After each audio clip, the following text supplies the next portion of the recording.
In this video, I want to show you how lucid dreaming can change your life. How learning the art of becoming fully conscious in your dream can make lasting changes to your waking state. I've been lucid dreaming since I was 16 years old.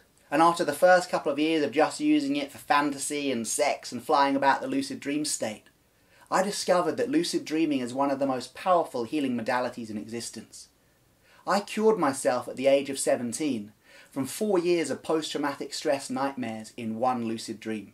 It was then that I woke up to the full potential of this practice. Soon, I engaged the Tibetan Buddhist practices which now I teach, which showed that lucid dreaming can be used not just for psychological healing, but for spiritual growth. Once you become lucid in the dream, you can do your spiritual practice within your mind. So as soon as you become lucid, you do your meditation in the dream. You call out your affirmations in the dream. You recite your mantras in the dream. To do this is to plant the seeds of spiritual change in the deepest level of the mind. But don't take my word for it. What I want to do in this video is share with you some of the amazing case studies of real life people who I've seen make real life changes through lucid dreaming.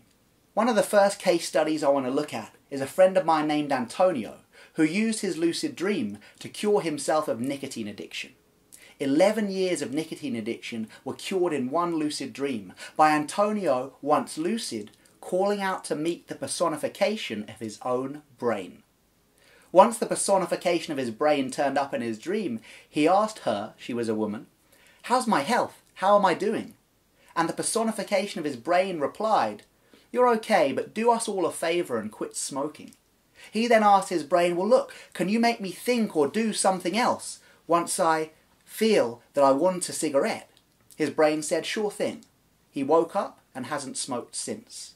Now Antonio's a clever guy. He doesn't think it was just the lucid dream that led to the cessation of his addiction.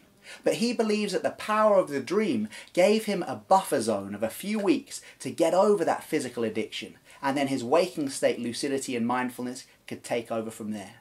I've seen people make lasting career changes and job decisions through lucid dreaming. In fact, I was one of the first of these.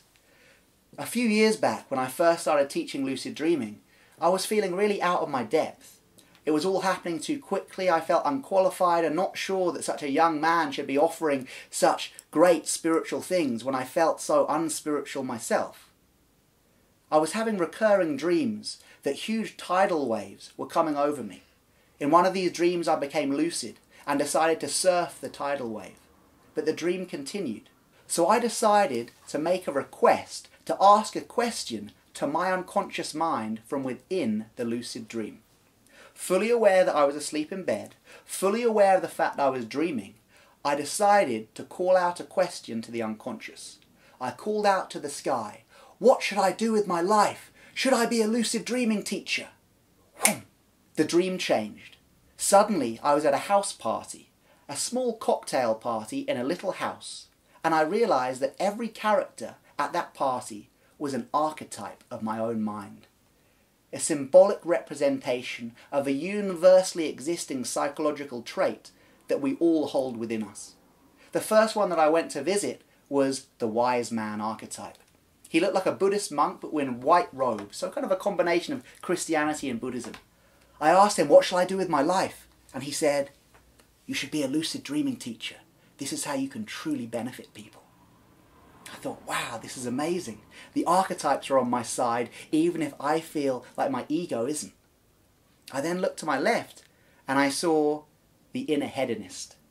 It was a dream character that looked like I did at 17 years old. He had a long ponytail and was holding a bottle of vodka.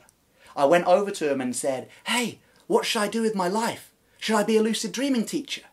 And he said, "No way, man, stay in the hip-hop crew. Hip-hop rocks." So we know that my inner hedonist didn't want to become a lucid dreaming teacher. He wanted to stay in my old path of putting on hip-hop parties.